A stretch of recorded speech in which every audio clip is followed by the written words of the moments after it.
Another Me Made May is in the books. You want to hear what I learned? Let's chat about it.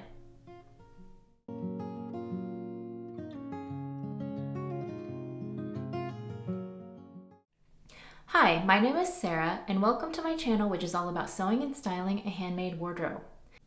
So full disclosure, I do film these videos a little bit ahead of time, and so there are actually still about 10 days left in Me Made May. But even so, I feel like I have learned quite a few things this month that I would love to share with you about my experience.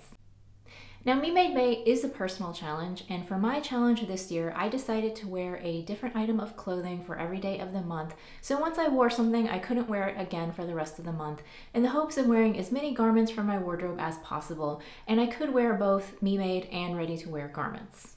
Now, as far as actually completing the challenge, I don't think I'm going to have any difficulty at all actually doing that. I do have quite a large wardrobe at this point, and so it hasn't really been a struggle for me trying to find outfits or get dressed. Although I do admit, maybe at this point I'm starting to miss wearing some of my favorite pieces. So I have 6 lessons that I've learned this year from Me Made May, and I'm going to share them with you. The first one is that taking daily pictures and videos does change my behavior a little bit in terms of how I get dressed. Now what I mean is the simple act of filming myself in a 30-second clip every day has kind of made me consider a little bit of trying to make my outfit a little bit more complete, a little bit more dressy maybe. You know, on days when I might be inclined to just throw on some clothes and not wear any jewelry or put on any makeup or anything, knowing that I'm going to have to turn a camera on, just even if it's just for a few minutes, has kind of made me dress up a little bit more and try to look a little bit more put together. Now, I actually don't think that this has been a bad thing. It sort of reminds me that taking those few extra steps to look a little bit more complete really does not take a lot of extra effort. You know, it's a few extra minutes to put on some earrings and a necklace and throw on some lipstick. And even if I'm just working from home or I'm around the house all day, it still makes me feel a little bit more put together, a little bit more presentable, and I don't think that that's a bad thing. I would also say that my style of dress has been a little bit dressier than I normally would go for, especially when I'm at home, just because I haven't been able to repeat things. So some of my very favorite items of clothing like jeans and t-shirts, I've only been able to wear them one time this month, and so I have to consider other options which tend to be a little bit dressier. So definitely when the month is over, I know that I will go back to being a little bit more casual, and I don't think there's anything wrong with that either. But for those days where maybe I'm feeling just a little bit blah, I'll have to remind myself moving forward that I can just put in a tiny bit more effort and throw on some accessories, and I think I will definitely feel more complete in my outfits. Now, the second thing that I learned is maybe a little bit outside of the box for a handmade challenge, and that is that I've learned to really appreciate my ready-to-wear pieces. Now, in previous Me Made Mays, I've made a challenge where I had to wear only handmade, and I definitely struggled in those years because a lot of my ready-to-wear pieces are basics or classics that have stayed in my wardrobe for many years. Things like jeans or jackets, and those pieces just make it really easy to put together an outfit because they are so basic you can pretty much put anything with them. I really have not been buying any clothes since I started sewing again in 2020. I think maybe I've bought, things like underwear and socks and maybe a few pairs of pajamas or workout clothes, things like that. But I really haven't bought any regular clothing at all. So the ready-to-wear pieces that do remain in my closet are there for a reason. They're there because they're very useful. And I've really learned to appreciate them because it's been so much easier getting dressed this year as opposed to those previous years when I wasn't technically allowed to wear them. I am not someone who's going to just throw out ready-to-wear clothing that's perfectly good and that still fits me just because I didn't make it myself. And so I do think that a lot of these pieces are going to continue to be in my closet on regular rotation until they get to the end of their life cycle. And it's also a nice little reminder that eventually when those pieces do need to be replaced, that I should take the time and do a really good job and make them really well so that handmade items will last just as long in my closet as the ready-to-wear did. On to lesson number 3. I've learned that layering pieces, especially this time of year, are super important in my closet. Now, where I live, the weather in May is extremely variable. We could get snow, we could get super hot temperatures. You just kind of don't know what's going to happen. And I would say in 2023, May has been on the chilly side, although not super frigid, thankfully. And because I have a limited number of layering pieces like jackets and cardigans, and I could only wear them once and then not wear them again, I found myself on a few days being quite cold. because I'm used to just being able to layer up. Even if the weather does get warmer towards the afternoon, a lot of times in the morning it's pretty cold, it's maybe in the 30s or 40s, and I definitely need that extra piece to stay warm, and I might take it off in the afternoon and store it in my bag if I'm at the office or whatever. But for those few hours that I need a cardigan or a jacket, that is a really important item. Now, because I had some days where I was quite cold, my first reaction might have been, oh no, I need to make more jackets and cardigans. But that's actually not what happened, because I do have enough presence of mind to realize that on a normal everyday basis, when I'm not doing Me Made May and I can wear anything that I want, that I can just rewear those pieces as many times as I want to. Like, I see nothing wrong with wearing, say, my jean jacket as many days in a row as I feel like. Instead, what I feel like that I have learned is that because those items are such an important element in my wardrobe and they will get a lot of wear pretty much 3 seasons out of the year, summertime is really the only season where I'm not going to need things like that, that when I do take the time to make myself a jacket or a cardigan, whether that's sewing or through knitting, I need to make sure that I'm doing a good job with it, that I have really good construction techniques, that I make things that last, that I use really good materials, because it is very likely going to be an item that I rewear over and over and over again, and it's going to last in my closet for a long time. So another thing to remind myself is not to try to make anything too trendy that's going to be out of style. I want these pieces to be really classic.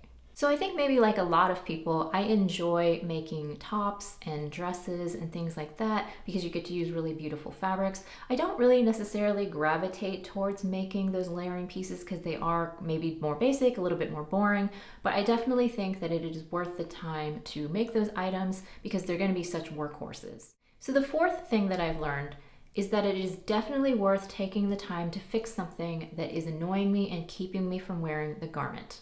So I have an example of this.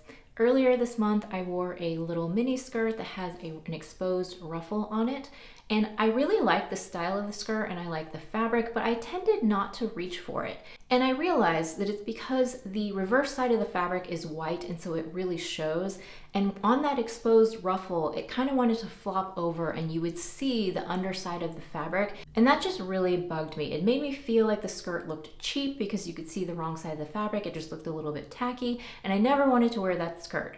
And even if I ironed it so that it was nice and flat, over the course of the day, gravity would take over and that exposed ruffle would just kind of flop over and show by the end of the day. And I just really did not like that. And so I never wanted to wear that skirt. So on the day when I pulled it out and I wore it for Me Made May and I remembered that's why I don't like wearing it, I actually just pulled some coordinating thread from my stash, took the skirt off. I was working from home that day, thankfully, and I just stitched down that exposed ruffle so that it won't flop over anymore. It literally took me like 5 minutes to fix it, and it is so much better now, and it's such a cute skirt that I'm eager to get it back into my rotation. I think that I will reach for it so much more now. And it's almost a little bit silly that that tiny little thing is what was keeping me from wearing that item. And I definitely have a few other items in my closet that I can think of off the top of my head that just need those tiny little tweaks or little fixes. And by taking the very short amount of time to make those little tweaks, I know that I will get so much more enjoyment out of wearing those garments. I really just need to sit down and do it.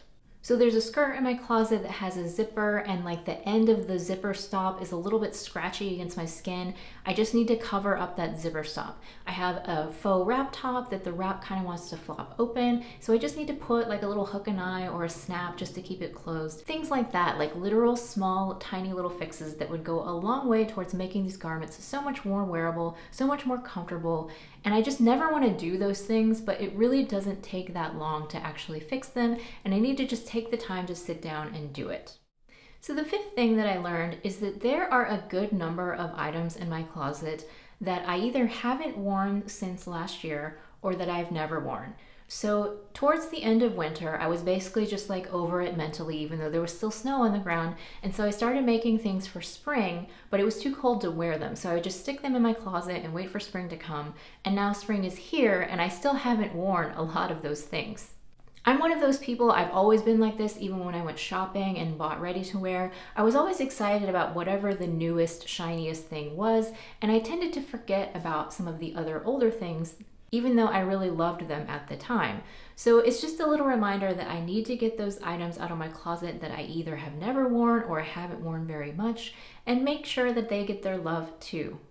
And in fact, I think I am going to give myself that little mini challenge for the last week of Me Made May. I'm going to try to wear as many of those pieces as I possibly can. And so if you are following me on Instagram in my stories, then you will have already seen a lot of these things. So you know before I do what I've been wearing and whether that's been successful or not, but it's just a little reminder to me to give some love and appreciation to the things that aren't brand new too.